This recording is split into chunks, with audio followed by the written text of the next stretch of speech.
दोस्तों इस वीडियो के अंदर आज हम जानेंगे, अगर आपको अपने रिलेटिव से कोई पैसा मिलता है या कोई गिफ्ट मिलता है तो इनकम टैक्स के अंदर उसका क्या टैक्स ट्रीटमेंट रहने वाला है।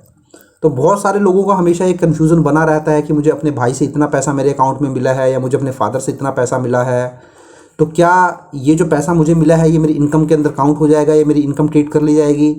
तो ऐसे बहुत सारे क्वेश्चन का जवाब जो है इस वीडियो के अंदर मैं आपको दूंगा। बट उसके लिए ये जानना आपको ज़रूरी है पहले कि इनकम टैक्स के अंदर जो है वो रिलेटिव माना किसको जाता है, डेफिनेशन क्या है रिलेटिव की। क्योंकि दोस्तों इसको समझना बहुत ज़रूरी है, क्योंकि जब ये पैसा आपको अपने रिलेटिव से मिलता है या फिर नॉन रिलेटिव से मिलता है, किसी फ्रेंड से मिलता है, किसी कलीग से मिलता है, किसी अदर पर्सन से मिलता है जो कि आपका रिलेटिव नहीं है, तो उनके जो टैक्स ट्रीटमेंट में है वो बहुत ही डिफरेंस होता है। तो इसलिए यहाँ पर इस वीडियो के अंदर हम केवल वही डिस्कस करेंगे जो पैसा आपको अपने रिलेटिव से मिलता है। तो यहाँ हम जानने की कोशिश करेंगे कि रिलेटिव की डेफिनेशन में कौन कौन आता है। वहीं अगर जो हम गिफ्ट की बात कर रहे हैं तो ये गिफ्ट क्या रहने वाला है, मैक्सिमम अमाउंट जो है वो आप क्या ले सकते हैं गिफ्ट की अपने रिलेटिव से, क्या क्या डॉक्यूमेंटेशन जो है आपको बना के रख लेनी चाहिए। क्योंकि दोस्तों ये डॉक्यूमेंटेशन का पार्ट जो है ये बहुत ही इंपॉर्टेंट पार्ट है। क्योंकि जब भी अगर आपको सपोज करें कभी इनकम टैक्स से नोटिस आ जाता है तो वहाँ पर आपको ये सारे ही डॉक्यूमेंटेशन जो है वो प्रोड्यूस करने पड़ते हैं। तो आपकी जो डॉक्यूमेंटेशन है वो बहुत स्ट्रांग होनी चाहिए।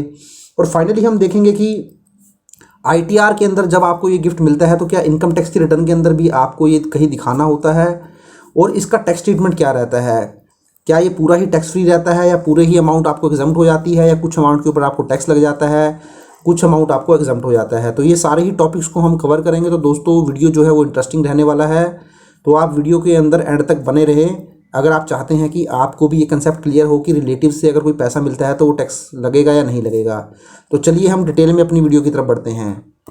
तो देखिए, सबसे पहले जैसा कि मैंने आपको बताया था कि मैं आपको इनकम टैक्स के अकॉर्डिंग रिलेटिव की क्या डेफिनेशन रहने वाली है वो एक बार आपको क्लियर कर देता हूँ।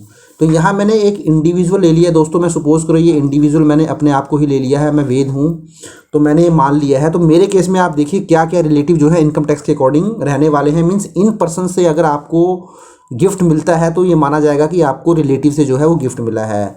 तो वो मेरी स्पाउस हो सकती है, स्पाउस का मतलब है मेरी वाइफ हो सकती है। तो वाइफ का केस होता है तो हस्बैंड स्पाउस होता है, और हस्बैंड होता है तो वाइफ स्पाउस होती है। तो मेरी वाइफ हो गई, मेरा भाई हो गया, मेरी बहन हो गई, मेरे पिताजी हो गए, मेरे दादा दादी जी हो गए, मेरी माताजी हो गई, मेरा बेटा हो गया, और फाइनली मेरी बेटी हो गई। तो जो पहली लेयर है, फर्स्ट लेयर है रिलेटिव की डेफिनेशन की, तो दोस्तों ये है। अब फर्दर देखिए यहाँ पर भी आपके जो रिलेशनशिप है वो एक्सटेंड हो जाते हैं। जैसे आपकी स्पाउस के केस में जो भी आपके स्पाउस के रिलेटिव थे वो आपके रिलेटिव ही मान लिए जाते हैं। जैसे कि स्पाउस का ब्रदर मीन्स आपका साला और आपके साले की वाइफ, वो भी आपका रिलेटिव मान ली जाएगी। आपकी साली और आपका साढ़ू, वो भी आपका रिलेटिव मान लिया जाएगा। आपके सास और आपके ससुर, वो भी आपके रिलेटिव मान लिए जाएंगे। सिमिलरली जो आपके सास और ससुर थे उनके जो माता पिता थे दोस्तों, वो भी आपके रिलेटिव मान लिए जाएंगे। अगर मैं ब्रदर की बात करूँ तो उनकी जो वाइफ है मीन्स आपकी जो भाभी हैं वो भी आपकी रिलेटिव मान ली जाएंगी। इसी तरीके से देखिए दोस्तों, आपकी जो सिस्टर हैं उनके हस्बैंड हैं मीन्स आपके जो जीजा हैं वो भी आपके रिलेटिव मान लिए जाएंगे। अगर अब मैं फादर के पॉइंट ऑफ व्यू से बात करूँ, जो फादर के भाई थे या उनकी जो बहन है मीन्स आपके चाचा हो गए, आपकी चाची हो गई, आपके ताऊ जी हो गए, आपकी ताई जी हो गई। सिमिलरली आपकी बुआ और आपके फूफा जी हो गए। अगर मैं मदर की साइड से बात करूं तो आपके मामा मामी हो गए, आपकी मौसी और मौसा हो गए। और फाइनली अगर मेरा बेटा है और उसकी वाइफ है तो वो मेरी बहू हो गई, वो भी मेरी रिलेटिव है।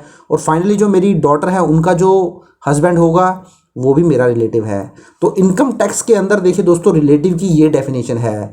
तो अगर इन पर्सन से अगर आपको पैसा मिलता है या कोई प्रॉपर्टी मिलती है, काइंड में मिलता है, कैश में मिलता है, बैंक ट्रांसफ़र मिलता है, तो वो जो है आपकी रिलेटिव से माना जाएगा। अगर इनके अलावा अगर किसी और पर्सन से मिलता है तो फिर माना जाएगा कि ये जो गिफ्ट मिला है आपको अपने रिलेटिव से नहीं मिला है, नॉन रिलेटिव से मिला है। तो फिर उसका जो टैक्स ट्रीटमेंट होगा दोस्तों वो अलग होगा।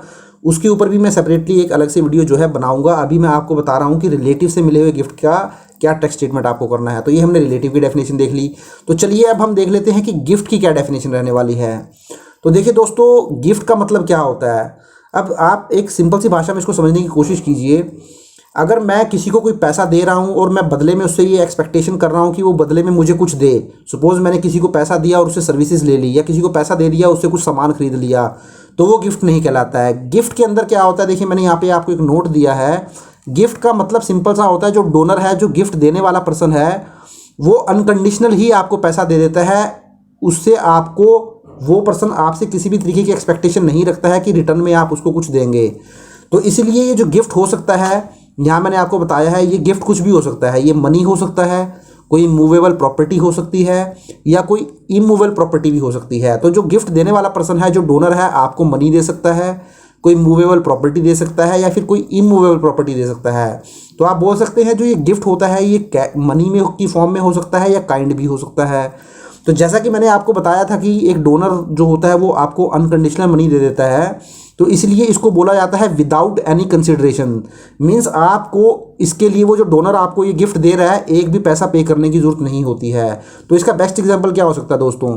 सपोज़ करें आपके फादर हैं, आपके फादर रिटायर्ड हो जाते हैं और रिटायरमेंट में उनको सपोज़ करें 50 लाख रुपीज़ जो है वो मिल जाता है। अब आप अपने फादर को बोलते हैं कि आप मुझे कुछ पैसा दे दीजिए, क्योंकि आप भी कोई फ्लैट खरीदना चाहते हैं, घर खरीदना चाहते हैं, या फिर कोई प्लॉट खरीदना चाहते हैं। तो उस केस में क्या होते हैं, आपके फादर जो है आपके बैंक अकाउंट में जो है वो 20 लाख रुपीज़ जो है वो ट्रांसफ़र कर देते हैं। तो देखिए ये बेस्ट एग्जांपल है कि जो डोनर है, जो आपके फादर हैं, वो डोनर हैं, ये आपको अनकंडीशनल मनी दे रहे हैं। इसके बदले में वो आपसे कुछ भी एक्सपेक्ट नहीं कर रहे हैं, आप इसके बदले में उनको कुछ भी नहीं दे रहे हैं। तो ये सिंपली क्या होगा, विदाउट कंसिडरेशन जो है गिफ्ट मान लिया जाएगा। तो ये परफेक्ट एग्जाम्पल है गिफ्ट का, जहाँ पर कि एक डोनर कोई मनी, मूवेबल प्रॉपर्टी या इमूवेबल प्रॉपर्टी देता है विदाउट एनी कंसिडरेशन के। बट दोस्तों इसके अलावा एक केस और हो सकता है, जहाँ पे हम बोल सकते हैं इनएडिक्वेट कंसिडरेशन। मीन्स टोटल ही फ्री में नहीं दिया है, उसके बदले में कुछ ले लिया है। जैसे अगर सपोज करें आपका ब्रदर है, उसकी एक 50 लाख रुपीज़ की प्रॉपर्टी है, तो आपका ब्रदर कहता है कि यार ये प्रॉपर्टी मैं आपको दे दूंगा, बट इसके अगेंस्ट मुझे आप 50 लाख ना देके, मीन्स इसकी जो मार्केट वैल्यू है वो ना देके केवल 10 लाख रुपीज़ ही दे दीजिए। तो इस केस में आपका जो ब्रदर है वो 50 लाख के अगेंस्ट आपसे 10 लाख रुपीज़ ले लेता है, और 40 लाख रुपीज़ जो था वो आपके ऊपर छोड़ देता है। मीन्स आपसे 50 लाख के अगेंस्ट केवल 10 लाख ही लेता है।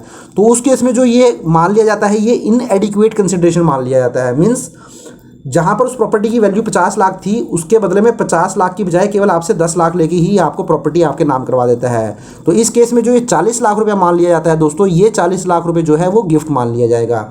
अगर वो 50 लाख की प्रॉपर्टी आपसे 10 लाख रुपए भी नहीं लेता, फिर ये 50 लाख का 50 लाख ही गिफ्ट मान लिया जाता।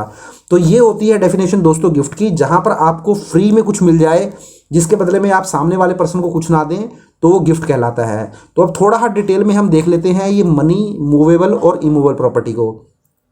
देखिए जब मैं मनी की बात करता हूँ दोस्तों, मनी हमेशा जो है आपका डिजिटल मोड में ही आपका होना चाहिए। मीन्स अगर आप किसी से पैसा लेते हैं तो आप हमेशा ध्यान रखिए अपने बैंक अकाउंट के अंदर ही पैसा मंगाइए। जो आप कैश है उसको अवॉइड ही करके चलें, क्योंकि अगर आप कैश में कोई किसी से गिफ्ट ले लेंगे अपने, तो उस केस में जो है वो कैश को गिफ्ट नहीं माना जाएगा। तो आप ध्यान रखें, कभी भी आपको पैसा लेना है तो अपने अकाउंट में मंगाइए, आरटीजीएस करवाइए, एनएफटी कराइए, डिमांड ड्राफ्ट लीजिए, चेक लीजिए, गूगल पे कीजिए, फ़ोन पे कीजिए, बट कैश में जो है मत लीजिए, क्योंकि कैश आप लेंगे तो उसको गिफ्ट नहीं माना जाएगा। तो ये हमेशा ही डिजिटल मोड में होना चाहिए। तो इसी तरीके से मनी के अलावा कुछ और फॉर्म में भी हो सकता है, जैसा कि मैंने आपको बताया था, कोई इमूवेबल प्रॉपर्टी हो सकती है। तो आपके फादर हो गए, आपके ब्रदर हो गए, या कोई आपका रिश्तेदार हो गया, आपको लैंड एंड बिल्डिंग या फ्लैट कुछ भी जो है वो गिफ्ट कर सकता है। इसी तरीके से कोई मूवेबल प्रॉपर्टी भी गिफ्ट की जा सकती है, आपको कोई ज्वेलरी गिफ्ट की जा सकती है, कोई शेयर आपके अकाउंट में ट्रांसफ़र किए जा सकते हैं, इसी तरीके कोई कार दी जा सकती है। इसके अलावा और भी मूवेबल एसेट जो है वो हो सकती हैं। तो यहाँ पर देखिए मैंने आपको गिफ्ट की डेफिनेशन कवर की कि गिफ्ट की डेफिनेशन में क्या क्या आता है, जो कि कैश में हो सकती है और काइंड में हो सकती है। इसी तरीके से मैंने आपको बताया कि रिलेटिव की डेफिनेशन क्या रहने वाली है। तो उन रिलेटिव से आपको इस तरीके के गिफ्ट जो है वो मिल सकते हैं। तो वो मैंने आपको बता ही दिया। आप खासकर मनी के केस में ध्यान रखें, अपने बैंक अकाउंट में ही पैसा जो है वो मंगाए, कैश को अवॉइड करें, क्योंकि दोस्तों क्या होता है, कैश को ट्रेस करना बड़ा ही मुश्किल होता है। सपोज करें अगर आपके अकाउंट में 5-5 लाख करके 4 बंदों ने पैसे डिपॉजिट करवा दिए, तो ये बहुत ही मुश्किल हो जाएगा ट्रेस करना कि वो 4 बंदों ने आपके अकाउंट में पैसा ट्रांसफ़र कराया है वो रिलेटिव भी थे कि नहीं थे। बट वही पैसा अगर आपके अकाउंट में ट्रांसफ़र होता है तो उसका जो सोर्स है मनी का, वो ट्रेस करना ईजी हो जाता है कि किस पर्सन ने आपके अकाउंट में जो है वो पैसे ट्रांसफ़र किए थे। तो ये बात ध्यान रखने वाली है। अब चलिए मैं आगे आपको बताता हूँ कुछ अदर प्रोविजंस इसके, जो कि बहुत ही इंपॉर्टेंट प्रोविज़न है दोस्तों। ये देखिए प्रोविज़न जो रहने वाले हैं ये बहुत ही इंपॉर्टेंट प्रोविज़न रहने वाले हैं। तो सबसे पहले तो इसके अंदर किसी भी तरीके की कोई रेस्ट्रिक्शन नहीं है। मीन्स जो डोनर है आपका रिलेटिव है, कितनी भी अमाउंट का आपको डोनेशन दे सकता है। वो 10 लाख हो सकता है, 20 लाख हो सकता है, 10 करोड़ हो सकता है, 100 करोड़ हो सकता है। तो कितनी भी अमाउंट आपको जो है गिफ्ट में दी जा सकती है, या कितनी की भी प्रॉपर्टी गिफ्ट में दी जा सकती है। बट ध्यान रखने वाली ये है कि जो डोनर, जो पर्सन आपको गिफ्ट दे रहा है, उसका सोर्स जो है वो 100% जेन्युइन होना चाहिए दोस्तों। नहीं तो क्या होता है दोस्तों, ये एक तरीके से इनकम को हाइड करने का एक सोर्स बन जाता है। क्योंकि क्या होता है, अगर आपके फादर, जैसे मैंने एग्जांपल दिया था, आपके फादर ने रिटायरमेंट पे आपको 20 लाख रुपए ट्रांसफर करा दिए, तो वो एक जेन्युइन सोर्स है। क्योंकि कल अगर आपके पास एक नोटिस भी आता है कि ये 20 लाख रुपए आपको कहाँ से मिले, तो आप उनको वो सोर्स दे देंगे और आपके फादर के पास वो सोर्स जाएगा। जब वो नोटिस आपके फादर के पास भी भेजेंगे, सपोज करें इनकम टैक्स डिपार्टमेंट वाले, तो वहाँ बहुत ही ईजी तरीके से जो है ये उनको सेटिस्फाई कराया जा सकता है कि सोर्स ऑफ इनकम ये था।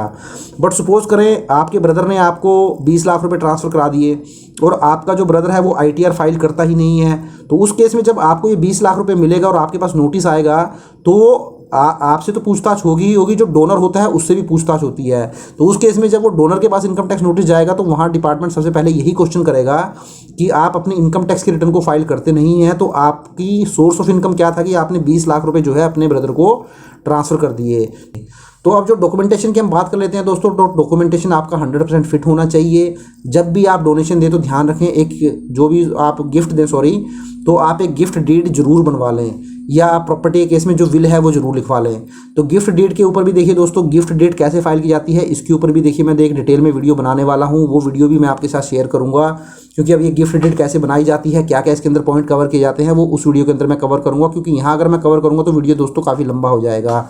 स्टैम्प पेपर के ऊपर आप जो है प्रॉपर गिफ्ट डीड बनवा लें। और दोस्तों प्रॉपर्टी के केस में जब आपका कोई फादर है, अगर आपके नाम से प्रॉपर्टी करा रहे हैं और आप 2 भाई हैं, तो उस डिस्प्यूट को अवॉइड करने के लिए ध्यान रखें, आप जो भी लीगल हेयर हैं उसके मीन्स आपका अगर दूसरा भाई है तो उसको आप विटनेस जरूर बना लें और एक NOC भी उससे ले लें, मीन्स नॉन ऑब्जेक्शन सर्टिफिकेट भी उससे ले लें कि मुझे किसी भी तरीके की दिक्कत नहीं रहने वाली है अगर ये प्रॉपर्टी जो है मेरे फादर ने मेरे भाई को या मेरे ब्रदर को ट्रांसफ़र कर दी है। क्योंकि क्या हो सकता है कि बाद में सपोज करें अगर आपके फादर नहीं रहते हैं, तो उस केस में आने वाले टाइम में फ्यूचर में आपका ब्रदर जो है वो एक प्रॉब्लम क्रिएट कर सकता है और वो एक डिस्प्यूट जो है इसके अंदर क्रिएट कर सकता है। तो इसलिए जब भी ये मैटर होते हैं गिफ्ट के, अगर प्रॉपर्टी की अगर मैं बात करूँ, तो जो भी लीगल हेयर है उसके अंदर, जैसे कि मैंने आपको बताया आपके ब्रदर हैं, उनको आप विटनेस बनाइए और उनसे NOC भी ले लीजिए ताकि आपको फ्यूचर में किसी भी तरीके की दिक्कत ना आए।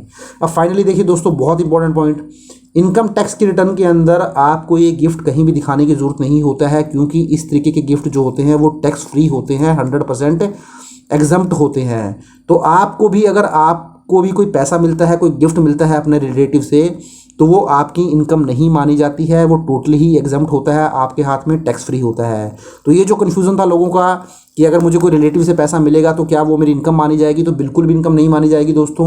वो आपकी टैक्स फ्री इनकम है, एग्जम्प्ट इनकम है, आपको कहीं दिखाने की ज़रूरत भी नहीं है। हाँ, बट अगर कभी डिपार्टमेंट से आपको नोटिस आता है तो वहाँ आप अपनी डॉक्यूमेंटेशन को स्ट्रॉन्ग रखिए, एक गिफ्ट डीड बनवा के रखिए स्टैम्प पेपर के ऊपर, और प्रॉपर्टी के केस में जो भी मैंने आपको बताया विटनेस आप रखें, लीगल हेयर को NOC लेके रखें ताकि आपको फ्यूचर में कोई दिक्कत ना हो। और फाइनली जब इस तरीके से आप पैसा लेते हैं, गिफ्ट लेते हैं, तो जो पैसा आपको ट्रांसफ़र करवा रहा है डोनर, उसकी इनकम का सोर्स जो है वो जेन्युइन होना चाहिए, ताकि कल कोई नोटिस आए तो किसी भी तरीके की कन्फ्यूज़न ना हो।